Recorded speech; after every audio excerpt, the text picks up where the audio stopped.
Welcome to the Property Pulse podcast, where we dive deep into the world of real estate to bring you the expert insights and advice. In this episode, we're joined by Manu Singh, a very driven local real estate agent with a hunger to service his sellers to maximize their results. Manu will share valuable tips on preparing your property for sale, navigating competitive markets, and how using technology can really maximize your results. Get ready for some great insights. Welcome to the Property Pulse podcast, your prime source for Southeast Queensland real estate insights. Understand the latest property data in Queensland to grow your net worth, as Jeff Tompkins interviews industry experts to give you the latest market updates. Hey everyone, welcome to today's episode of the Property Pulse podcast. My name is Jeff Tompkins, your host and the face behind GCT Property, your go-to buyer's advocate in Southeast Queensland. Today, I'm excited to have a young real estate agent, Manu Singh from Premier Group, who's a local real estate agency in Southeast Queensland. We've been working together for a while now, helping clients source, buy and sell houses. So welcome along, Manu, today, and thank you for joining us today. Thank you for having me, Jeff. You're welcome. So just before we start, I just wanted to explain a general disclaimer. Of course, we don't understand our information and data that we're going to provide today and the topics that we're going to discuss is general in nature. So we always recommend that you seek professional advice before investing in specific real estate. So firstly, Manu, can you tell me a little bit about yourself and your journey into real estate? Okay, so my name is Manu and I'm now the senior sales agent at Premier Group Real Estate. Being in real estate was actually a dream, and it was for the last 8 years, it was culminating in my mind that I wanted to do something big. What it was, I don't know. And then 6 years ago, I started trading in stocks. But then I wasn't satisfied. I was like, let's go do something big. And then I started with real estate. And it's a rewarding career, and not just financially, emotionally as well. When you sell houses, you can just tell the clients actually love you. Like even after 6-7 months down the line, clients been sending photos to me. I'm like, oh, we've done this, blah, blah, blah. And then if we sell the house, we're going to sell it through you. It's very rewarding. So if people are entering real estate just for the finance part of it, I think that's half the story. Once you start helping people, you'll be like, oh, this is what you want to do. So that's my story. That's why I wanted to be in real estate. That's why I am in real estate now. It's pretty good. So far, I'm liking it, enjoying what I do. Thank you, Manu. And I think it's a great points you mentioned there. And, because this is a person-to-person, transaction. We're all human and got nature and emotions involved. And, it's a very exciting point when we can achieve a great result for the seller of the property as well as the new purchaser. And especially in this competitive property market, when I see when clients actually secure a property, they're very happy and excited about, securing a property in a pretty tight property market. Generally, there's less property available than buyers ready to move. So securing a property is quite a challenge in the current market. So second question, Manu, what advice would you give to homeowners looking to prepare their properties for sale to maximize the appeal and potential to buyers? Okay, so my first advice would be the curb appeal. Even before you list the property on the market, as an agent walking to your house, the first thing we see is the front. If the facade's good, the curb appeal's good, the impression like, oh, this house is gonna be nice. I haven't even entered the house, but in my head, I have this image that this house will look like this. So my first advice would be to increase the curb appeal. Then once we have a chat with the seller, we'll see what his motivations are. Let's say, for example, the house is it's got too much furniture. So we recommend them to declutter. So once you declutter, you can actually see it. The house looks big. It's the same house. Let's say, for example, a house with a sofa, a room with a sofa and a room without a sofa. The room without will look big. So we ask them to declutter, but in a way that it still looks like a home. Then professional photography, which is a game changer these days. You can take photos from your iPhone or you can have someone take photo, but once you do professional photography and you edit those photos, it adds value. Anything you can do to the house that adds value will increase the worth. For example, it's a brick home, the front facade is brick. You render the house, you're only spending $2,000, $3,000, but actually it can fetch you $10,000 more when the time comes to sell it. So add value to what you have. Like, for example, this is just basic example. A block of marble, it's $700, $800. You carve the marble and sells for $10,000, $15,000. So adding value is what we suggest. Then highlight what unique features you have. For example, let's say you got a wall, it's a feature wall. We'll emphasize that. And even the photos, we do it in such a way that it enhances the visual appeal of the house. So if the house is appealing, it will get a good price. So in short, increase the appeal, add value. Yeah, I think that's great advice. When I used to renovate and sell properties, the first thing we'd do is get the selling agent around and get there. Before I was into real estate, I was in the building trade, and I'd get the selling agent around and advice on what to do to maximize the sale potential of the property. And I think it's even more important now because so much property is sold to, buyers that haven't inspected the property. We're seeing a lot of interstate and international buyers coming into the market. So photos and digital representations are critical. And I think when you look at a property online, especially if it's a home buyer, if it's a vacant, empty property without furniture, it just doesn't look like a family home. But when you add that furniture into the digital photos, it looks so much more appealing. And that's where the emotions, and that's your, role, obviously, as a selling agent to maximize the value of the home for the seller. Now, the next question I think is really relevant, how you and I have both been working together for buyers and sellers. So the next question is, how does the collaboration between a selling agent and a buyer's agent like myself typically work? And what benefits would the clients experience when engaging both services in a property transaction? So maybe you can cover off the benefits of working with a buyer's agent, and I'll cover off the benefits of working with a selling agent. All right, so this is actually a good question. And I would like to highlight how I found Jeff, or how Jeff found me. So I think a year ago or 2 years ago, I posted, I was having trouble selling a property. It was on the market for 3-4 months. I wasn't getting the clients. It was pretty much detonate or renovate, that sort of a house. I posted on Facebook, I got a property I want to sell. And then Jeff messaged me and said, I would be interested to have a look. And Jeff told me he's a buyer's agent. He has a client who's looking to demolish the house and build, I think, some sort of accommodations there. I was like, yeah, fair enough. And then we met at the property, and that was the first time. I think that was in Churchill.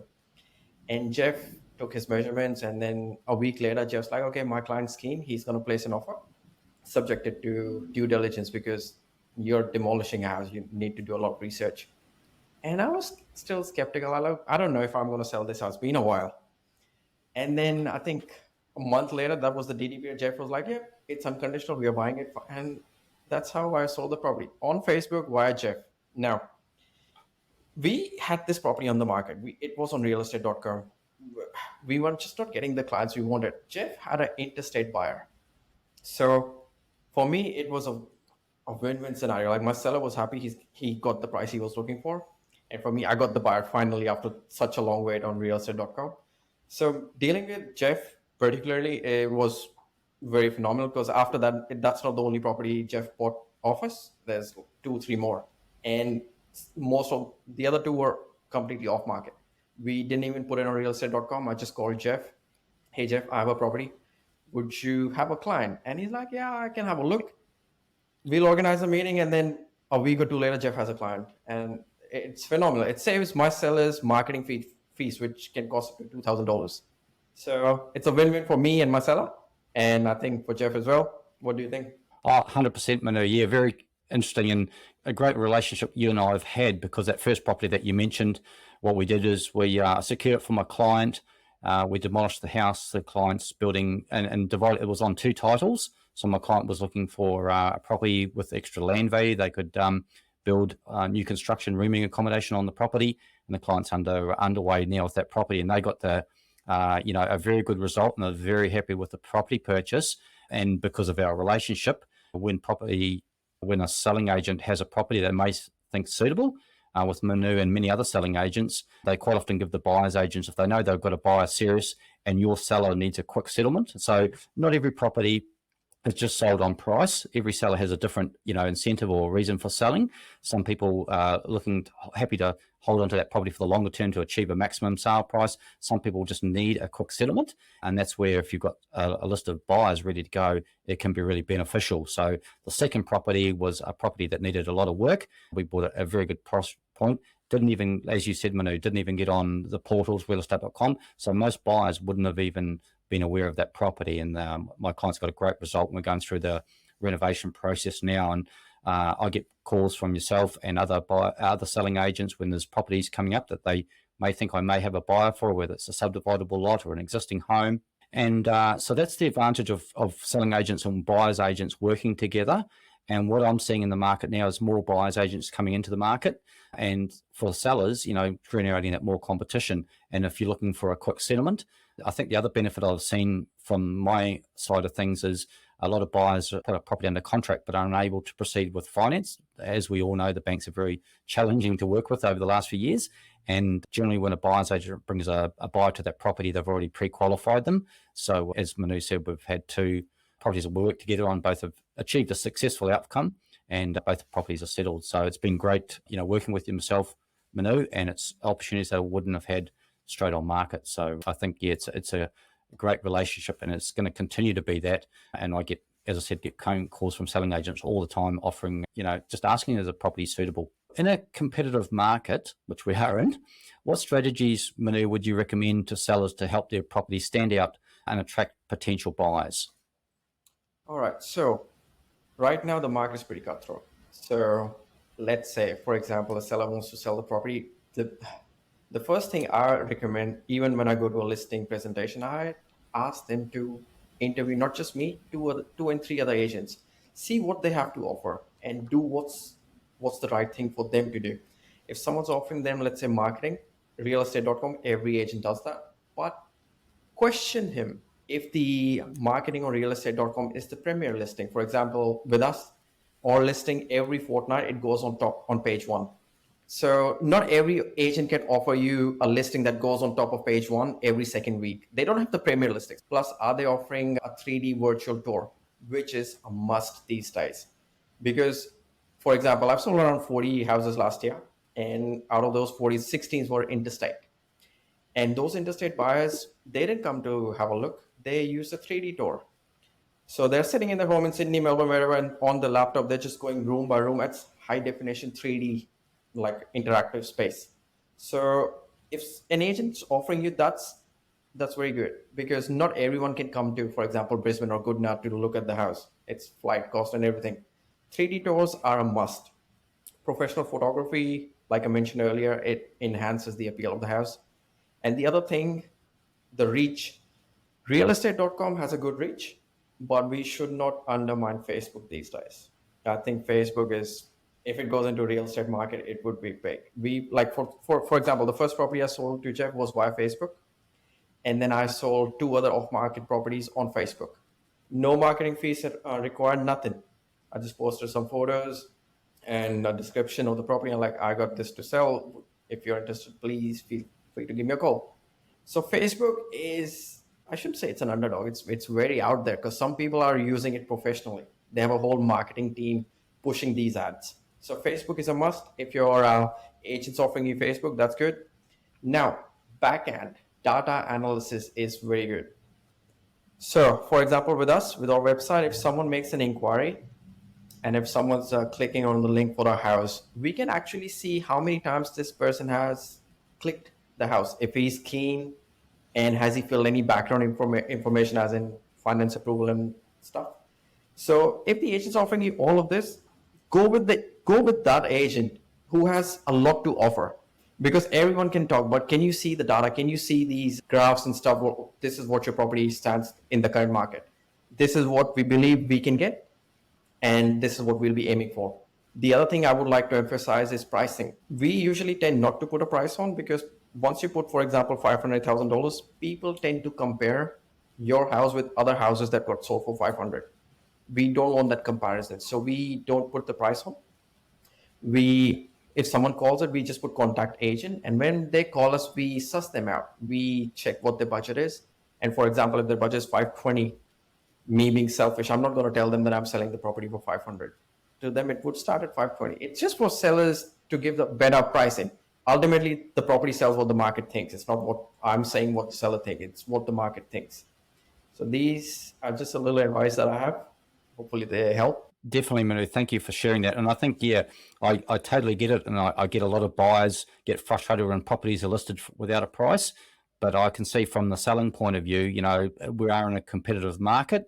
We can't control the market conditions. The market is what the market is. And sometimes I think it's hard for selling agents to even put a price on a value of a property, because in a hot market, people are prepared to pay more than potentially the market value of the property. So, and I've seen this over the last 2 or 3 years in Southeast Queensland with this demand. So I get, you're acting on the sellers. Your role is to get the seller the highest possible price. And that's where an industry expert, like from a buyer's agent, if I see properties listed without a price, I can do I have all the data, access to comparable sales, valuation reports, so I can guide my buyers as whether that property is going to, worth buying. And that's where we have that relationship. We can have those discussions and see if it's worth bringing that buyer to your property. And I think, again, just that relationship between a buying agent or selling agent is only going to enhance the process and be more evident as more people employ buyers agents to secure properties. Now, the next question is technology coming into modern real estate sales. I know the technology's changed dramatically. You mentioned Facebook. I believe it is an undervalued platform. It is performing very well. Now, I'd like to share the other insight that you use, the other platform that you use, that Real Estate Group, that I know you've sold a few properties on. Again, it's off realestate.com or domain. So these are listings that people generally won't see, and the success that you've had with some of those properties. I forgot to mention the other technological tool we can use is also virtual staging. So we have, even with Facebook, because even if you're putting a property on Facebook or realestate.com, right, you're putting photos and a description. You're using those tools. Facebook is a tool, realestate.com is a tool. But let's say it's, for example, Jeff mentioned that if the house has good furniture, it looks very welcoming. And let's say you're selling an empty house, which is newly built. You can virtually stage the house these days. You can put a sofa, a fireplace in the backyard, a TV. You can virtually stage it. And it's not expensive. Physical staging, the cheapest I've got a quote for a property is $2,200. For the same property, virtual staging costed me, I think, $283. So for $283, I had every room with a bed, a chair, a lounge. It was amazing. So virtual staging can actually give you a guide of what can be done, because you're selling the sizzle, not the sausage. You know what I mean? So it's just add value. This virtual staging is pretty much adding value what you can do, because some people are I shouldn't say this, but there are people out there who imagination it's not very creative.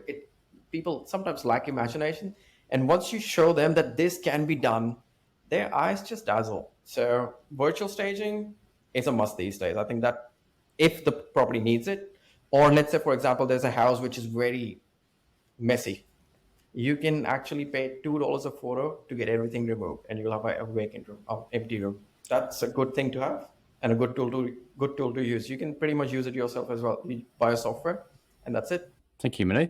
And the last question we have is, can you share a couple of success stories or examples where you've used effective marketing strategies to play a critical role in achieving the maximum outcome from your clients? And it might not just be the price point, but some sellers might want a fast turnaround. And I know you post on other groups, you're very active, and that's the whole benefit of having a good selling agent, as you mentioned earlier, not just putting a property up on realestate.com, because a lot of the buyers might come from, the Facebook marketing or that other real estate group that I know you put listings on. So maybe share a couple of those success stories from where you found those buyers from. So I'll give you the most recent one, and that's also with you, Jeff. We went for a listing presentation in Augustine Heights. Now the property, if it was nice, nothing, we would have been asking at least $900 to $1 million for it. But the property had serious movement issues. So we were at the listing presentation, and the house is tilting. It's tilting. So we were actually scared, just standing on in the kitchen. So I was there chatting with the seller, and seller was in no rush to sell because she got a very big insurance payout. And she was like, Manu, I want around 450 plus. If you can get me, I'm more than happy. And if you can save money, because she wasn't very keen on realestate.com first. So we came up with the marketing plan that we'll take photos and videos of your house. We'll just put it on our website, and which I'll contact my buyer's agents, and if they have a buyer. So we'll go with this for the first month. If I'm unable to sell your house at the price you want, off market, then we'll take it to realestate.com. That was our last option. So for the first month, we took photos and stuff, and I contacted Jeff. And lucky, I think Jeff was the second viewing I had, and Jeff was like, "Okay, I have a buyer," and that within 3 weeks, that property was sold. And that's the best example I can give you for a marketing strategy when someone doesn't want to pay for realestate.com. You try selling the property off market, which works out. Like, she saved $2,000 in marketing and she got more than what she wanted. It's a very good outcome. It's a win-win for all three of us. Thank you, Manu. Yeah, that 100%. My buyer was very happy with the property. There's a huge amount of equity upside. The property got valued by the bank above land value for the house and the land. So we're going through the rectification works as we speak, actually. So it'll be a great outcome for my buyer as well. So thank you, Manu, for sharing today. It's been a great podcast. And, you know, I see, again, the buying and selling agents working together closer and closer. Just secured a property through a selling agent that was quite competitive, but the selling agent wanted to, you know, the sale had already fallen over on that property. So the selling agent was quite keen to secure a serious buyer that was ready to go, and the client didn't want to go through a fall over again. So great result. I know what I would say, Manu, you're a very proactive agent, and you get back to us very quickly. Any questions, you're on the ball, and you work very hard for your sellers. You know, you're young, you have a long career in real estate, but I think, you know, that your hard working is paying off in big results now, and it's going to be a great ongoing relationship between buying agents and selling agents. But thank you for sharing today, Manu, your input, and I think there's some great lessons in there. Thank you, Jeff. Thank you for having me. It was very fun. You're welcome. I hope everyone's enjoyed today's presentation. Please remember to hit the subscribe button to keep up to date with the latest of our episodes. And if you'd like to make contact with Manu or myself, our details will be in the show notes. So thank you for attending, and see you next time.